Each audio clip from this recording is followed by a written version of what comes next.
Assalamualaikum. Hai adik-adik, apa kabar? Semoga adik-adik selalu dalam keadaan sehat ya.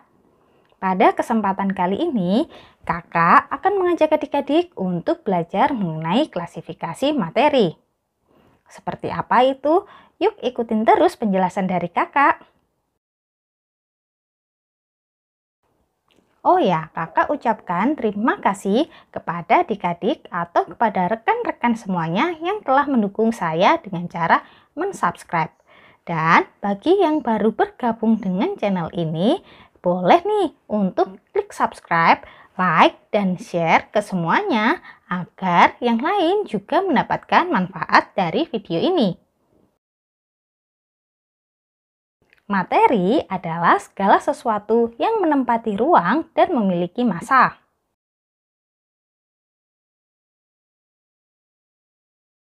Materi berdasarkan wujudnya dapat dikelompokkan menjadi tiga, yaitu zat padat, zat cair, dan juga zat gas.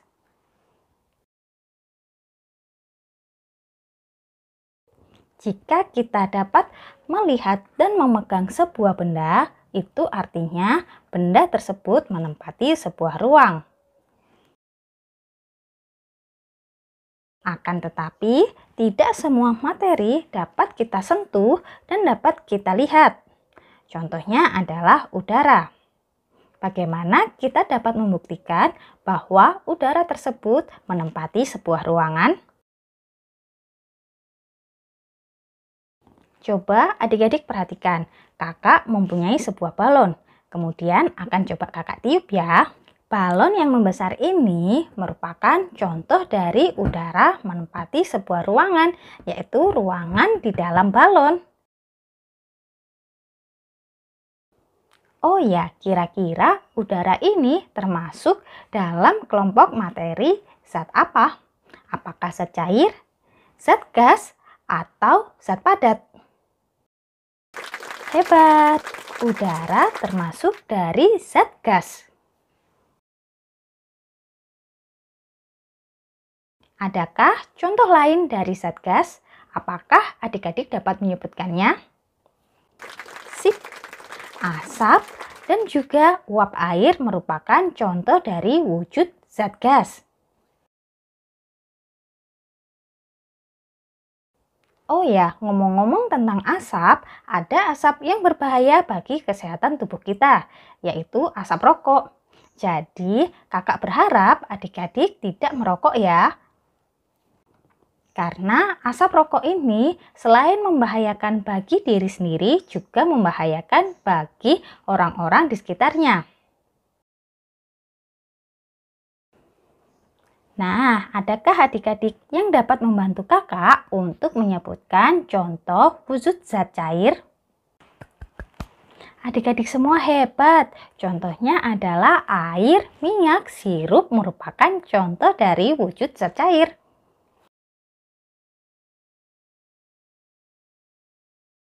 Kira-kira kalau beberapa jenis logam seperti emas, seng, dan tembaga merupakan contoh dari wujud zat apa ya? Apakah zat cair, zat padat, atau zat gas? Yes, itu termasuk contoh dari zat padat. Sekarang, mari kita bahas materi zat ini satu persatu. Dimulai dari zat padat.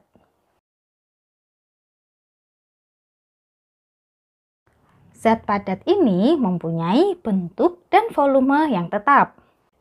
Coba adik-adik perhatikan, di sini kakak mempunyai sebuah koin dan sebuah gelas.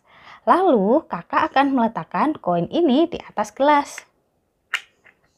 Lihat apa yang terjadi. Bentuk dan volume koin adalah tetap. Hal ini menunjukkan bahwa benda padat atau zat padat memiliki bentuk dan volume yang tetap. Contoh zat padat di lingkungan sekitar kita banyak sekali. Misalnya adalah buku, penggaris, pensil, penghapus, dan lain sebagainya.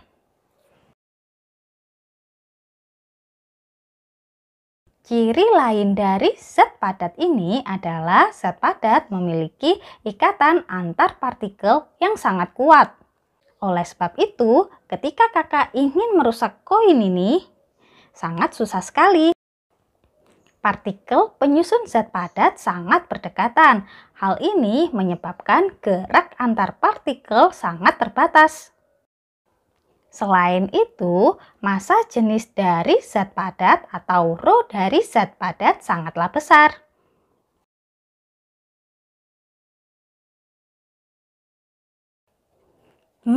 Panas-panas seperti ini memang paling enak minum yang segar-segar seperti ban bundring.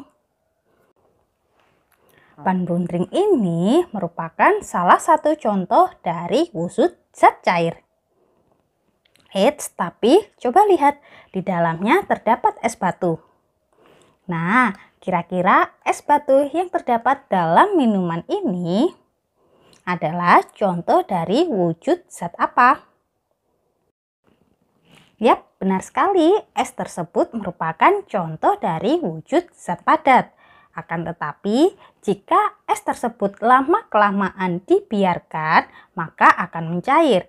Dan ketika kita memanaskan pada suhu 100 derajat Celcius, maka es yang mencair tersebut akan berubah menjadi uap air.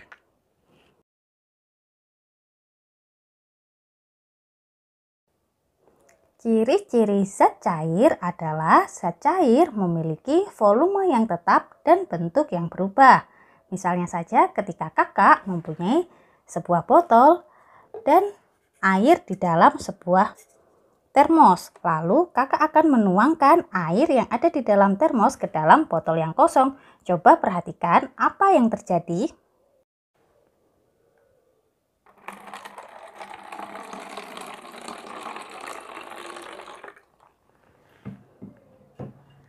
Ya, bentuk air akan berubah menyesuaikan dengan wadahnya. Dapat dipahami ya? Gaya ikat partikelnya lemah. Jarak partikelnya renggang.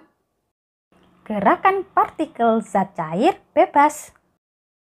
Dan ciri yang terakhir adalah massa jenis dari zat cair lebih kecil daripada massa jenis dari zat padat. Contoh zat cair di kehidupan sehari-hari misalnya saja adalah air minum, bensin, minyak, sirup, dan lain sebagainya. Berikutnya adalah zat gas. Zat gas. Zat gas ini memiliki ciri-ciri sebagai berikut. Yang pertama, bentuk dan volumenya berubah-ubah. Gaya ikat antar partikelnya sangat lemah. Jarak partikelnya pun sangat renggang, sehingga pergerakan antar partikel bebas dan tidak beraturan. Massa jenis zat gas lebih kecil daripada massa jenis zat cair. Contoh dari zat gas ini adalah uap air, asap, dan lain sebagainya. Nah, agar adik-adik lebih memahami mengenai materi zat padat, cair, dan gas, adik-adik dapat melakukan percobaan sederhana di rumah dengan cara menyiapkan 3 botol kosong dan kemudian adik-adik isi botol kosong tersebut dengan air. Ingat ya, jumlah airnya harus sama agar variabel kontrolnya tetap terjaga. Kemudian, lakukan langkah-langkah sebagai berikut. Yang pertama, botol A dan B dimasukkan ke dalam freezer selama 3 jam. Langkah yang kedua, keluarkan botol B dari freezer dan diamkan selama 1 jam. Langkah yang ketiga, tuang air dari botol C ke dalam panci dan rebus air hingga suhu 100 derajat Celcius. Langkah yang terakhir adalah amati dan catat hasil pengamatanmu di dalam buku catatanmu.